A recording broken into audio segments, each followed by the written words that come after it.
Saya sekarang ini udah jarang banget lihat teman-teman yang punya hobi membaca.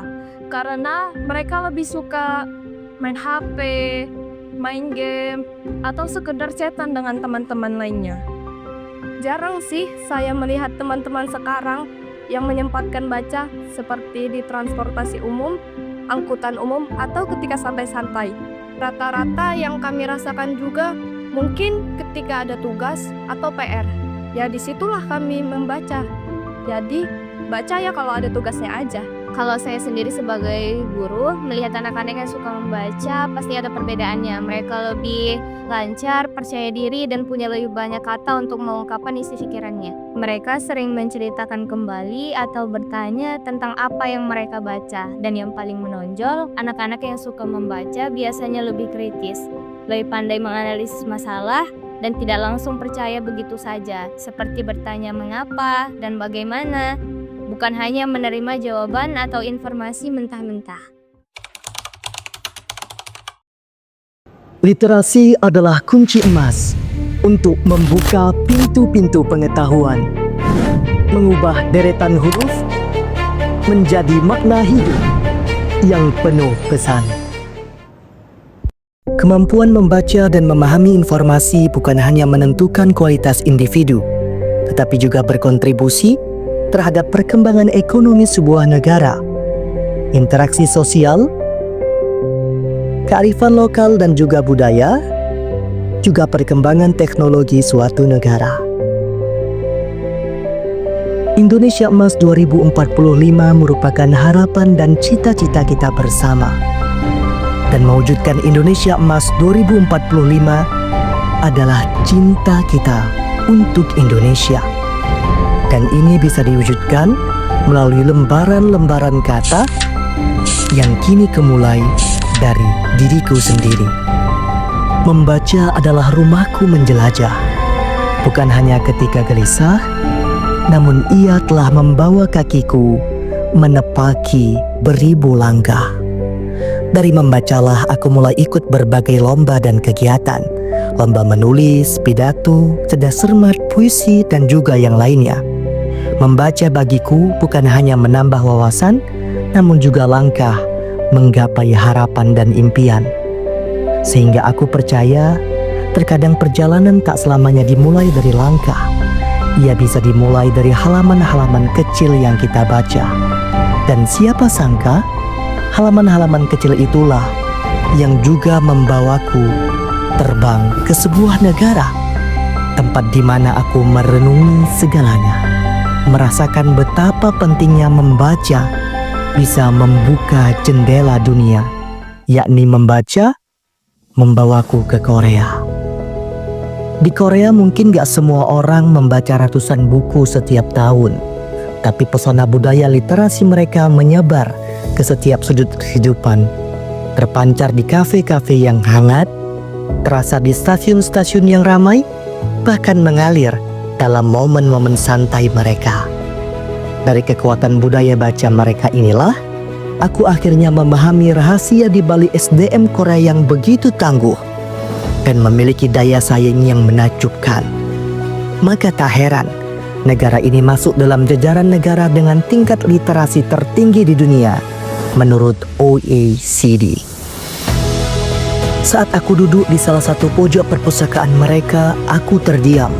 Bukan karena tempatnya yang megah, tapi aku sadar budaya membaca di sana bukan dibentuk dalam semalam, tapi karena semua pihak menjadikan membaca sebagai bagian dari kehidupan, bukan menjadi beban. Karena setiap buku adalah jendela, dan langkah pembuka 1000 jendela adalah perpustakaan.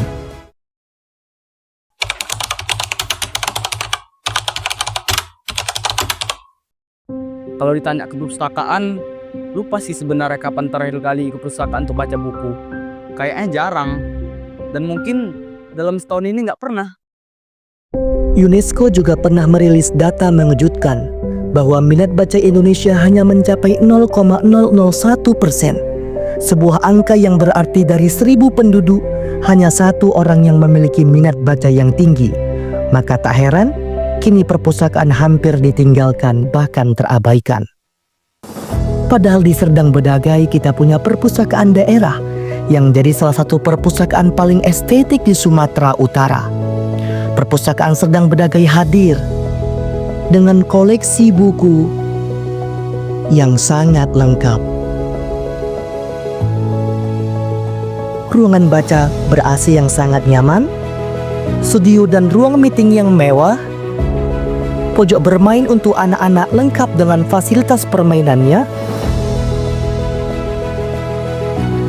akses kursi roda untuk kemudahan penggunaan berkebutuhan khusus, rak penitipan barang yang banyak, toilet yang bersih, dekorasi dan lukisan yang indah, ruang tunggu yang cozy, tempat membaca yang nyaman, bahkan lokasinya yang dekat dari Masjid Agung Serdang Bedagai ataupun perkantoran di Kabupaten Serdang Bedagai, serta fasilitas komputer dan juga ruangan yang komprehensif.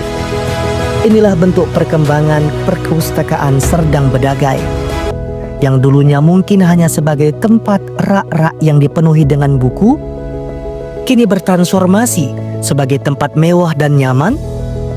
Bahkan kita bisa menjelajah dunia pengetahuan hanya dalam sebuah genggaman, karena kini perpustakaan Serdang Bedagai sudah dapat diakses melalui elektronik perpustakaan, sehingga membuat literasi yang tak terlupakan, mudah dan nyaman hanya dalam genggaman. Pemerintah Kabupaten Serdang Bedagai sesungguhnya juga telah mengambil langkah-langkah strategis yang patut diapresiasi. Program perpustakaan keliling yang telah digulirkan, begitu pula dengan kampanye gemar membaca yang gencar dilakukan. Dan aku percaya, Serdang Bedagai memiliki potensi besar, bahkan lebih dari Korea. Dan kita bisa memulai dari langkah-langkah kecil, namun berdampak besar. Seperti menghadirkan kafe buku dan ruang baca yang instagramable di setiap kecamatan di Serdang Bedagai. Karena gerakan membaca harus dimulai dari hal yang dekat, dari ruang-ruang yang anak muda suka, kafe literasi, taman baca modern, pojok buku di sekolah-sekolah, bahkan mungkin di coffee shop. Coba kita bayangkan, jikalau di Kabupaten Serdang Bedagai ada kafe estetik yang penuh buku. Anak muda nongkrong sambil baca, diskusi, dan berbagi ide. Kemudian, kita bisa memanfaatkan kekuatan media sosial sebagai platform promosi literasi yang kreatif dan juga viral. Dan langkah selanjutnya, kita bisa membangun kolaborasi solid antara komunitas literasi, pemerintah daerah, dan juga kalangan pelajar untuk menggelar event-event menarik seperti festival buku dan diskusi buku interaktif. Saya yakin dan percaya lomba konten video perpustakaan dan berbagai kegiatan dalam rangka Festival Literasi Serdang Bedagai ini merupakan kebanggaan dan langkah awal kita menuju Serdang Bedagai yang lebih baik.